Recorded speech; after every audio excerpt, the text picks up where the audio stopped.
आगे जो टॉपिक है वो बहुत इंपॉर्टेंट है और इससे जो है इस बार भी बहुत सारे प्रश्न बने थे 2021 में। हर साल बनते हैं और इससे प्रश्न बनने ही बनने हैं। और इससे जो प्रश्न बनते हैं वो एक्चुअल में अगर आपने इसको कॉन्सेप्ट को नहीं समझा तो आप इसके प्रश्नों को सॉल्व नहीं कर सकते, बिल्कुल भी नहीं।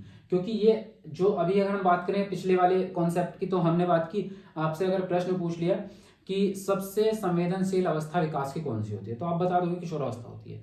आपसे पूछा दुश्चिंता का भाव कौन सी स्टेज में आता है, आप बता दोगे किशोरावस्था में आता है। आपसे पूछा गया कि स्वायत्ता का भाव कौन सी अवस्था में आता है, आप बता दोगे किशोरावस्था में आता है। गैंग एज कौन सी होती है, बाल्यावस्था होती है। बिल्कुल कौन वैसे मतलब वर्ड टू वर्ड वाले प्रश्न आपके हैं, लेकिन वृद्धि और विकास के जो सिद्धांत हैं वो कभी भी आपसे सीधे नहीं पूछे जाएंगे। उसमें एक कहानी बनाई जाएगी, पूरा एक डेफिनेशन बनाई जाएगी, 4-5 लाइन का क्वेश्चन होगा और फिर आपसे पूछेंगे आप बताओ ये जो थ्योरी हमने बताई है या जो बात हमने इस सेंटेंस में क्वेश्चन में कही है ये कौन से सिद्धांत का पालन कर रही है। तो अगर सिद्धांतों के कॉन्सेप्ट को नहीं समझा तो आप प्रश्न को सॉल्व नहीं कर पाएंगे। इसलिए इनके अंदर क्या क्या ये सिद्धांत क्यों बने हैं और ये कहाँ लागू होते हैं बच्चे पे, ये समझना बहुत जरूरी है। ठीक है, चलिए तो शुरू कर लेते हैं। सबसे पहली चीज है निरंतरता का सिद्धांत। निरंतरता का सिद्धांत ये कहता है आपका कि विकास जो है वो निरंतर चलने वाली प्रक्रिया है, वो कभी रुकता नहीं है। विकास जो है वो गर्भधारण से स्टार्ट होकर और मृत्यु तक चलता रहता है, लेकिन वो विकास आपका एक जैसा नहीं होता। किसी स्टेज में तीव्र होता है, किसी स्टेज में हल्का हो जाता है, किसी स्टेज में जो है बहुत फास्ट होता है। तो ऐसे उसकी गति जो है बदलती रहती है, लेकिन विकास जो है निरंतर आपका चलता रहता है। ठीक है, और एक प्रश्न आया था अभी कि बच्चा जो है एक चरण से दूसरे चरण में जब जाता है, जैसे बाल्यावस्था की स्टेज है मतलब, और किशोर अवस्था में बच्चा जा रहा है, तो एक चरण विकास के एक चरण से दूसरे चरण में, दूसरे चरण से तीसरे चरण में बच्चा पहुंचता है, तो वो किस सिद्धांत का पालन करता है, तो निरंतरता का करता है, सीधी बात है ना। चलिए दूसरा बात करें दूसरे सिद्धांत की, तो उसमें बोल रहा है भिन्न भिन्न दर का सिद्धांत। तो यहाँ पे एक वर्ड लिखना भूल गया मैं, गति की भिन्न भिन्न दर। ठीक है, यहाँ पे लिख देता हूं विकास की गति।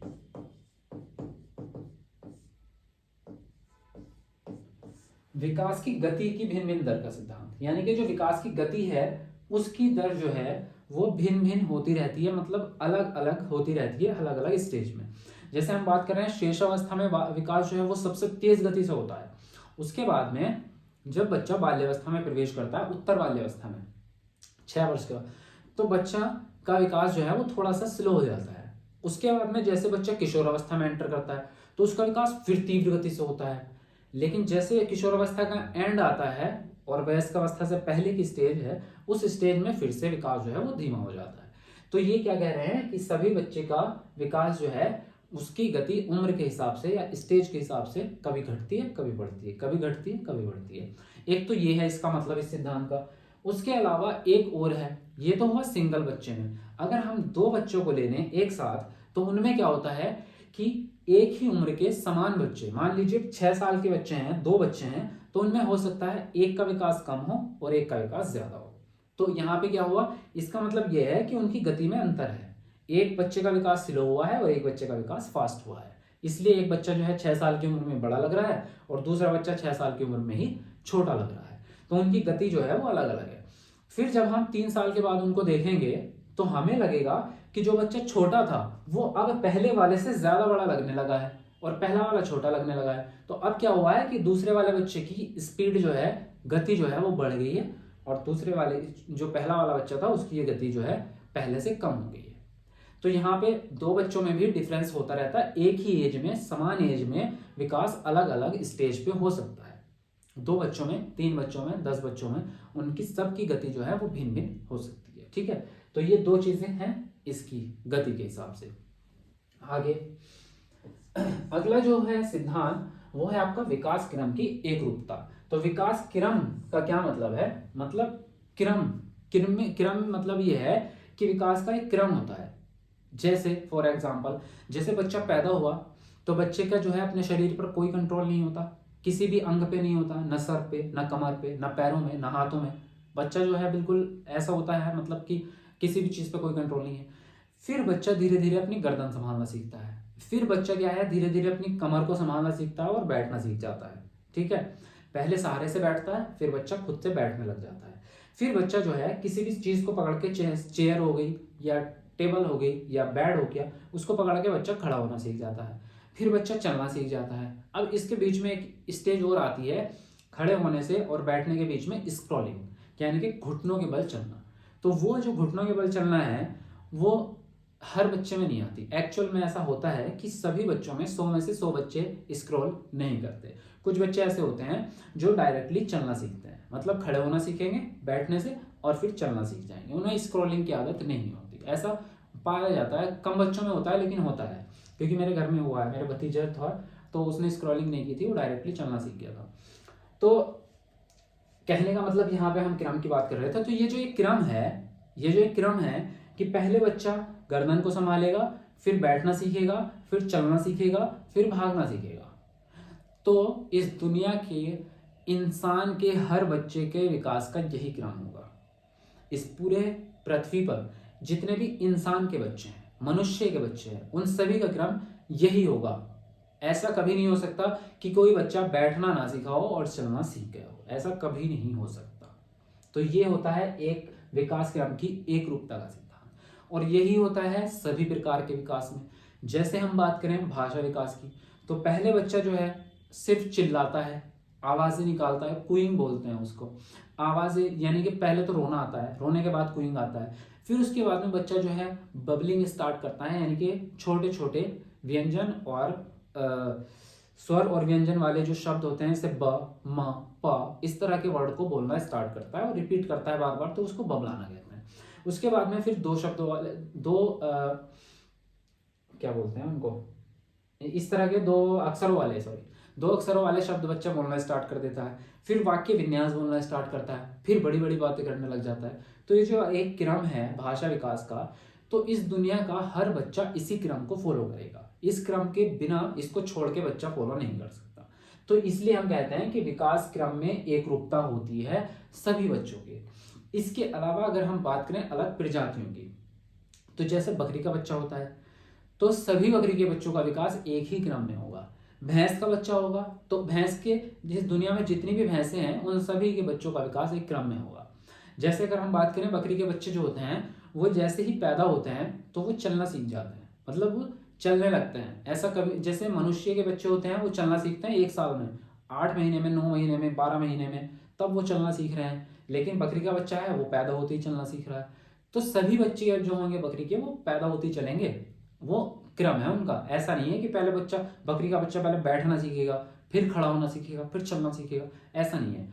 तो एक प्रजाति के सभी बच्चे एक ही विकास के क्रम को फॉलो करते हैं। यह है आपके विकास क्रम की एक रूपता का सिद्धांत, ठीक है। अब है आपका व्यक्तिगत विभिन्नताओं का सिद्धांत। तो व्यक्तिगत विभिन्नताओं का सिद्धांत मतलब है कि प्रत्येक व्यक्ति की अपनी अपनी अलग अलग विशेषताएं होती हैं। सभी बच्चों की अपनी अपनी अलग अलग विशेषताएं होती हैं। वो आपकी चाहे किसी भी प्रकार की विशेषता हो, चाहे बुद्धि के आधार पे हो, चाहे दिखने में हो, चाहे शारीरिक गति के रूप में हो, चाहे आपकी जो है तार्किक रूप में हो, लेकिन सभी में जो है विभिन्नताएं होती हैं। तो विकास में भी विभिन्नताएं होती हैं। जैसे व्यक्तिगत विभिन्नताओं की बात करें, किसी में बौद्धिक विकास बहुत तेजी से होता है, किसी में भाषिक विकास बहुत तेजी से होता है, किसी बच्चे में जो है एक उम्र में बात करें तो एक बच्चे ने 10 महीने में चलना सीख लिया है और दूसरा बच्चा 12 महीने में चलना सीख रहा है। तो उन दोनों में व्यक्तिगत विभिन्नताएं हैं, इसलिए ऐसा हो रहा है। दोनों में अलग अलग डिफरेंस है। तो प्रत्येक व्यक्ति में, इस दुनिया में जितने भी बच्चे हैं सभी में अलग अलग विशेषताएं होती है। हालांकि मैचिंग भी हो सकती है, 2 बच्चे एक जैसे हो सकते हैं, कोई फर्क नहीं पड़ रहा उससे, लेकिन व्यक्तिगत विभिन्नताएं होती है। तो इसी व्यक्तिगत विभिन्नताओं को हम क्लास में यूज करते हैं पढ़ाते टाइम, क्योंकि पढ़ने की जो शैली होती है वो भी अलग अलग होती है। जैसे कि हम अपनी बात करें, हम में से बहुत सारे लोग ऐसे होंगे जिनको जब तक वो किसी भी सवाल को खुद से हल नहीं करेंगे तब तक उन्हें समझ नहीं आता। टीचर चाहे उन्हें 3 बार पढ़ा दे, 4 बार पढ़ा दे, जब तक वो एक बार खुद से सॉल्व नहीं करते उस सवाल को, उनको समझ में नहीं आता। तो ये उनकी एक पैटर्न हो गया, एक शैली हो गई उनके सीखने की। दूसरा बच्चा जो है वो ऐसा हो गया, यहाँ हम अपनी बात कर रहे थे।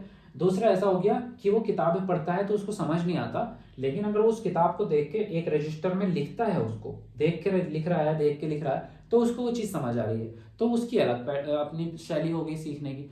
एक ऐसा व्यक्ति है जो जब तक उस थ्योरी को करके नहीं देखेगा, अगर उसको ये देखना है कि पानी में अम्ल कैसे बनाया जाता है, तब जब तक वो करके नहीं देखेगा तब तक उसको समझ नहीं आएगा, तो वो लर्निंग बाय डूइंग शैली होगी। तो इसी प्रकार से सभी बच्चों की जो है अलग अलग शैली होती है सीखने की। किसी को सुन के समझ में आ जाता है, किसी को करके समझ में आ रहा है, किसी को वीडियो फिल्म देख के समझ में आ रहा है। तो व्यक्तिगत विभिन्नताएं सभी में होती है। ठीक है, अगला जो सिद्धांत है वो है आपका सामान्य से विशिष्ट की ओर। ये सिद्धांत क्या कहता है, इसको समझते हैं।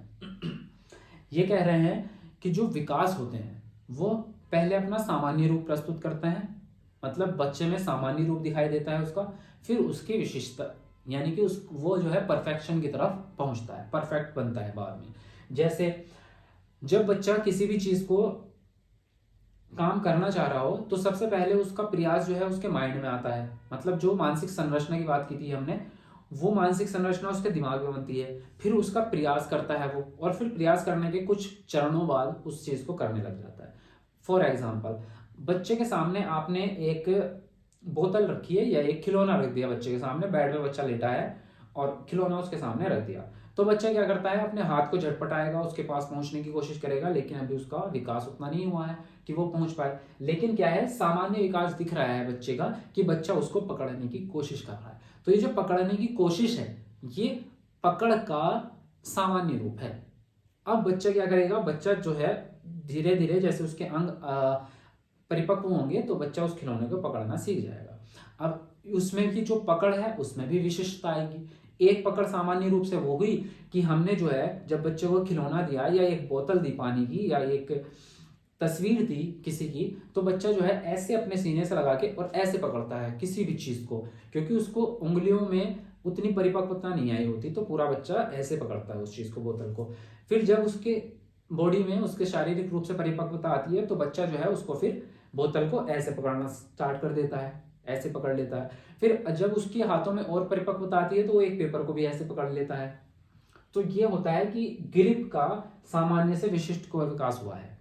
अगर भाषा विकास की बात करेंगे तो भाषा का जो सामान्य रूप है वो है सामान्य रूप बबलाना, रोना और छोटे छोटे शब्द बोलना और छोटे छोटे वाक्यांश बोलना, ये सामान्य रूप है किसका, भाषा विकास का। और जब बच्चा पूरा उन पे पकड़ बना लेता है और वाक्य बोलना स्टार्ट कर देता है, विचार उसके मन में आ जाते हैं, फिर उनको अभिव्यक्त करता है, वो उसका विशिष्ट रूप है। तो विकास जो हो रहा है वो सामान्य से विशिष्ट की तरफ जा रहा है, चाहे कोई सा भी विकास हो, सभी विकास इस प्रकार से होंगे। एकीकरण का सिद्धांत क्या कहता है कि एकीकरण में बच्चे की क्षमताओं का मिलाप होता है, जो बच्चे के अंग हैं उनका मिलाप होता है। कहने का मतलब, एकीकरण का मतलब तो आपको पता है ना, इकट्ठा होना, इंटीग्रेट होना। तो जैसे अगर हम बात करें, हमारे हाथ में 5 उंगलियां हैं तो हम अपनी 5 उंगलियों का एक साथ इस्तेमाल कर सकते हैं, पंच बना के मार सकते हैं, या 5 उंगली से हम किसी भी चीज को मजबूती से पकड़ सकते हैं, छुड़ा नहीं सकता कोई इतनी मजबूती से। लेकिन क्या एक बच्चे की 5 उंगली में इतनी इंटेग्रेशन या इतना एकीकरण होता है कि वो 5 उंगलियों का एक साथ इस्तेमाल कर ले? नहीं होता। बच्चा अगर खाना भी खाता है तो बच्चा ऐसे पकड़ता है, खाने को ऐसे उठाता है, हम ऐसे उठाते हैं ना, इन उंगलियों का ऐसे इस्तेमाल करके ऐसे खाने को उठाते हैं। या रोटी तोड़ेंगे तो हम ऐसे ऐसे तोड़ लेते हैं रोटी को इन उंगलियों से, और फिर हम ऐसे खा लेते हैं इस तरह से। तो बच्चा ऐसे कहाँ कर पाता है? बच्चे की उंगलियों का कोऑर्डिनेशन या एकीकरण उतना नहीं होता। बच्चा जो है पूरी हथेली का यूज करेगा, फिर उसके बाद में जब उसको थोड़ा थोड़ा जो है एकीकरण आना स्टार्ट होगा, तब बच्चा उंगलियों का ग्रिप का इस्तेमाल करना सीखता है। ये एकीकरण सिर्फ ग्रिप में नहीं होता, सभी चीजों में होता है। जैसे जब बच्चे को गुस्सा आता है तो बच्चा जब रोता है तो छोटा बच्चा क्या करता है, हाथ भी हिलाता है, पैर भी हिलाता है, पूरी बॉडी को, सर भी हिलाता है। रोते टाइम मतलब जैसे बच्चा जो है पूरी बॉडी का इस्तेमाल कर रहा है, सिर्फ एक इमोशन के लिए बच्चा पूरी बॉडी का इस्तेमाल कर रहा है। लेकिन जब बच्चा बड़ा हुआ, परिपक्व हुआ, तो फिर वो जब उसको गुस्सा आएगा तो वो उसकी आंखों में और उसके फेस के एक्सप्रेशन से दिख जाएगा। उसको बॉडी की किसी भी पार्ट को यूज करने की जरूरत नहीं होती, सिर्फ आंखों से और उसके फेस के एक्सप्रेशन से उसकी मसल्स जो है टाइट हो जाती है, उससे जो है उसका पता चल जाता है। तो ये कहने का मतलब ये है कि जो चीज पूरी बॉडी में दिख रही है, फिर वो धीरे धीरे छोटी हो के एक जगह इकट्ठा हो जाती है, इसको कहते हैं एकीकरण। ठीक है। परस्पर संबंध का सिद्धांत। परस्पर संबंध का मतलब यह है कि सभी प्रकार के विकास एक दूसरे से संबंध रखते हैं। जो कि हमने विकास में शुरू में ही पढ़ लिया है कि शारीरिक विकास जो है आपका संबंध रखता है सामाजिक विकास से, सामाजिक विकास संबंध रखता है संज्ञानात्मक विकास से, संज्ञानात्मक विकास भी आपका संबंध रख रहा है शारीरिक विकास से। तो अगर किसी एक में भी गड़बड़ी आती है तो सब में गड़बड़ी आ जाती है। अगर एक अच्छा है तो दूसरा भी अच्छा हो जाता है उसके सहारे से। शारीरिक विकास अच्छा है, संज्ञानात्मक विकास अच्छा हो गया, तो सभी विकास जो है एक दूसरे से संबंधित है। अब इसको एक तरह से और समझते हैं। किसी बच्चे का भाषा विकास बहुत अच्छा है तो उसका संज्ञानात्मक विकास जो है अच्छा होगा, उसमें वृद्धि होगी भाषा विकास के सहारे से। क्योंकि जब भाषा अच्छी है तो बच्चा क्या करेगा, दूसरों से बातें कर पाएगा, दूसरों से बातें करेगा, ज्ञान मिलेगा। भाषा अच्छी है तो बुक को अच्छे से पढ़ेगा, तो बुक पढ़ेगा तो संज्ञानात्मक विकास बढ़ेगा। भाषा अच्छी है तो वो अपने विचारों को, अपने भावों को दूसरों तक पहुंचा पाएगा। ठीक है, तो उससे क्या हो रहा है, उसका संज्ञानात्मक विकास भी बढ़ रहा है और सामाजिक दायरा भी बढ़ रहा है, क्योंकि दूसरों के साथ में इंटरेक्शन हो रहा है, बड़ी बड़ी उसकी बातें हो रही हैं, तो इंटरेक्शन बढ़ रहा है, सामाजिक विकास बढ़ रहा है। तो सभी प्रकार के विकास आपस में संबंध रखते हैं। ठीक है, विकास की भविष्यवाणी की जा सकती है। वो कहते हैं ना कि बच्चे के पांव पालने में नजर आ जाते हैं, तो वो एम ही नहीं बनी है मिसाल, वो सोच समझ के किसी ने बताई है। तो विकास की भविष्यवाणी कैसे करते हैं कि हम जो है जब एक बच्चे को देखते हैं तो उसकी ये है ना सामान्य से विशिष्ट हमने पढ़ा है, तो जब हमें सामान्य लक्षण दिखते हैं किसी चीज के विकास के तो उसकी विशिष्टता कितनी होगी यह हम अंदाजा लगा लेते हैं। एक बच्चा है जो आपका 4 साल की उम्र में गणित के सवाल सॉल्व कर रहा है, गुणा के, भाग के, सब सॉल्व कर रहा है, तो क्या आप अंदाजा नहीं लगा सकते कि वो बड़ा होकर कितना अच्छा गणित सीखेगा या सिखाएगा या गणित में कितना अच्छा काम करेगा? अंदाजा लगा सकते हैं। तो विकास की भविष्यवाणी की जा सकती है इसी तरह से। किसी बच्चे की एक्टिविटी या फिजिकल एबिलिटी इतनी तगड़ी है कि वो कम उम्र में ही 10 किलोमीटर भाग सकता है, जिम्नास्टिक्स कर सकता है, या उसके अंदर जो है फिजिकल ताकत इतनी है कि भारी सामान को उठा के इधर से उधर रख लेता है, तो हम अंदाजा लगा सकते हैं कि ये बच्चा जो है आगे जाके एथलीट बन सकता है।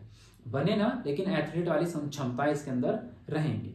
तो विकास की हम लगा लेते हैं। उसी प्रकार से बौद्धिक क्षमता की हम बात करते हैं। जो बच्चे बचपन में ही हम देख रहे हैं कि वो उनको बहुत सारी चीजें समझ में आ रही है, पढ़ाई में इंटरेस्ट है, तो हम कहते हैं ये बड़ा होके कुछ जो है मतलब अच्छा अचीव करेगा सॉरी।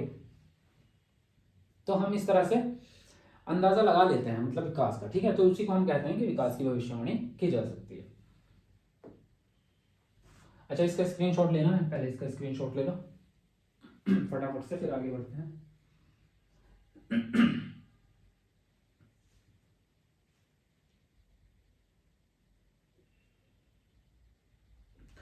हाँ, तो आगे अभी और हैं इसके सिद्धांत, 3 सिद्धांत और बचे हैं।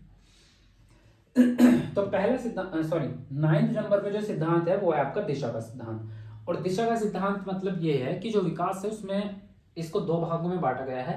पहला है आपका सेफेलोकॉर्डियल और दूसरा है आपका प्रोक्सिमोडिस्टल, यानी कि पहले को हम कह रहे हैं मस्तादुमुखी और दूसरे को कह रहे हैं निकट दूर नियम, और इनको शीर्षगामी और अधोगामी भी कहते हैं। तो ये कौन कौन से हैं, इससे जो है इस बार 4-5 क्वेश्चन आए हैं 2021 के एग्जाम में। एक्चुअली जो शीर्षगामी है उसका कहने का मतलब यह है कि जो बच्चे का विकास है वो सिर से शुरू होकर पैर की तरफ को जाता है। मतलब जो विकास की शुरुआत होगी वो सिर से होगी। जैसे हमने अभी बात की थी कि बच्चा सबसे पहले गर्दन को संभालना सीखता है, फिर कमर को संभालना सीखता है, फिर पैरों को संभालना सीखता है, मतलब खड़े होना सीखेगा, फिर चलना सीखेगा। तो क्या हो रहा है, हमारा विकास जो है वो सिर से लेकर पैर की तरफ को हो रहा है। तो उस सिद्धांत को हमने क्या कहा, हमने शीर्षगामी सिद्धांत कहा या मस्तादोमुखी सिद्धांत कहा। दूसरी बात करें तो जो हमारी स्पाइनल कॉर्ड, जो रीढ़ की हड्डी होती है, उसके पास के जो अंग होते हैं वो पहले विकास हो जाता है उनका, और जो उससे दूर होते हैं उनका विकास देर में होता है। जैसे फॉर एग्जांपल जो शोल्डर होता है हमारा वो रीढ़ की हड्डी के पास है, और जो हमारा सर है, गर्दन है, वो रीढ़ की हड्डी के पास है। तो गर्दन का विकास सबसे पहले हो रहा है हमारा, क्योंकि गर्दन को संभालना बच्चा सबसे पहले सीख रहा है, तो स्पाइनल कॉर्ड के पास वाली चीज का विकास पहले हो गया। अब शोल्डर मेरा पास में है तो शोल्डर का विकास पहले होता है बच्चे का। बच्चा पहले हाथ को चलाना सीख जाता है ना, ऐसे वाला, भले ही उसको ग्रिप बनानी ना आए, सामान को पकड़ नहीं सकता, लेकिन वो हाथ पैर चलाने लगता है। शोल्डर का विकास पहले होगा, हाथ का विकास उसके बाद, उंगलियों का विकास उसके भी बाद। तो हमने अभी विशिष्टता में बात की ना कि धीरे धीरे बच्चा जो है कागज को ऐसे पकड़ना सीख जाता है, एक पेन को भी ऐसे पकड़ लेगा, तभी लिखना सीखता है बच्चा। तो उसके जो अंगों का विकास हो रहा है, तो जो अंग उसके रीढ़ की हड्डी के पास हैं उनका विकास पहले हो रहा है, और जो रीढ़ की हड्डी से दूर है उनका विकास बाद में हो रहा है। ठीक है, तो उसको हम कह रहे हैं अधोगामी या फिर कह रहे हैं प्रॉक्सिमल डिस्टल। ठीक है, और इससे बहुत सारे प्रश्न आए थे इस बार सीटेट में। आगे है आपका विकास लंबवत ना होकर वर्तुलाकार होता है। मतलब समझते हैं इसका, थोड़ा सा वर्ड अलग लग रहे हैं। वर्तुलाकार मतलब घुमावदार होता है। तो लंबवत का मतलब यह है कि विकास जो है वो सीधा नहीं, एक रेखा में नहीं चलता। ये तो हम समझ गए हैं, तब से इतनी बार बातें करते आ रहे हैं। वर्तुलाकार का मतलब क्या है? वर्तुलाकार का मतलब ये है कि विकास जो है एक स्टेज पे जाके थमता है। जैसे हम कहते हैं ना कि बचपन में मतलब कि जो शेषावस्था है 6 साल तक की, उसमें बहुत तेजी से हो रहा है, फिर बाल्यावस्था में थोड़ा सा कमजोर हो रहा है, मतलब धीरा हो रहा है, स्लो हो रहा है, फिर जैसे किशोर अवस्था में जाता है बच्चा फिर फास्ट हो गया। तो ऐसा क्यों होता है? उसी को वर्तुलाकार कहा गया है। वो इसलिए होता है कि जो पहले विकास हुआ है, फॉर एग्जाम्पल इसको ऐसे नहीं, किसी चीज से समझते हैं हम। चीज से ऐसे समझते हैं जैसे जब हम सड़क बनते हुए देखते हैं या मकान बनाते हैं, तो मकान की जो नींव भरी जाती है, तो नींव में क्या होता है, जब हम मिट्टी डालते हैं तो उसको हम उससे ठोकते हैं। दुर्मट होती है या एक हथौड़ा कह लो, जो भी आपकी भाषा में कहते होंगे, एक लाठी टाइप की होती है, नीचे लोहा होता है, उससे हम उसको ठोकते हैं ताकि वो मिट्टी बैठ जाए। ठीक है, जब वो मिट्टी बैठ जाती है उसके ऊपर और मिट्टी डालते हैं, कंकड़ डालते हैं, छोटे छोटे पत्थर डालते हैं, उसको फिर से ठोकते हैं।